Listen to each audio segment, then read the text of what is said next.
രാവിലത്തെ അടുക്കളപ്പണിയൊക്കെ കഴിഞ്ഞ് നൈനിക്കുട്ടീനെ സ്കൂളിലൊക്കെ വിട്ടു എന്ന് പറഞ്ഞ് വെറുതെ ഇരിക്കാൻ പറ്റില്ല, ഉച്ചയ്ക്ക് എന്തെങ്കിലും കഴിക്കണ്ടേ. അപ്പോൾ ഇന്നത്തെ ലഞ്ചിന് ഞാൻ ഒരു സവാള വെച്ചിട്ടൊരു തോരനാട്ടം ഉണ്ടാക്കണം. ഞാൻ ആദ്യമായിട്ടാണ് കാണുന്നത്. എല്ലാവരും ചിലപ്പോൾ ഉണ്ടാക്കിയിട്ടുണ്ടാവും, പക്ഷെ ഞാൻ ആദ്യമായിട്ടാണ് ഉണ്ടാക്കുന്നത്. ഒരു പാൻ അടുപ്പത്ത് വെച്ചിട്ട് എണ്ണ ഒഴിക്കുക, അതിലേക്ക് കടുക്, വറ്റൽമുളക്, കറിവേപ്പില ഇടാം.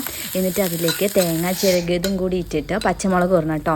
എന്നിട്ട് കുറച്ച് മഞ്ഞൾപ്പൊടി ഇട്ടിട്ട് ആ തേങ്ങ ഒന്ന് വറുത്തെടുക്കണം കേട്ടോ. ആ തേങ്ങയൊക്കെ ഒന്ന് ചെറുതായിട്ട് ഫ്രൈ ആയി വരുമ്പോൾ നമ്മൾ അരിഞ്ഞു വെച്ച സവാളയും കൂടി ഇട്ടിട്ട് നന്നായിട്ട് മിക്സ് ചെയ്തിട്ട് ഒന്ന് മൂടി വെച്ച് വേവിക്കണം കേട്ടോ. എന്നിട്ട് അതിലേക്ക് ആവശ്യത്തിനുള്ള ഉപ്പും കുറച്ച് ഗരം മസാല പൗഡറും കൂടി ഇട്ടിട്ട് നന്നായിട്ടൊന്ന് മിക്സ് ചെയ്തെടുത്ത് കഴിഞ്ഞാൽ സംഭവം റെഡി. പിന്നെ ഇന്നലത്തെ മോരും ഉണ്ടായിരുന്നു കേട്ടോ.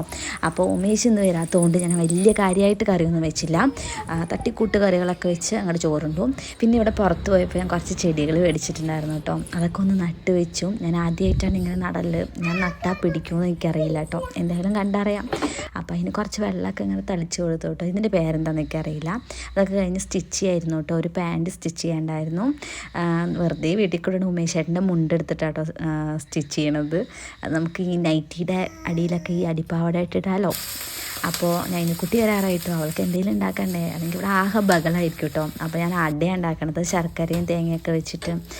അപ്പോൾ ശരി, ടാറ്റാ, ബൈ ബൈ.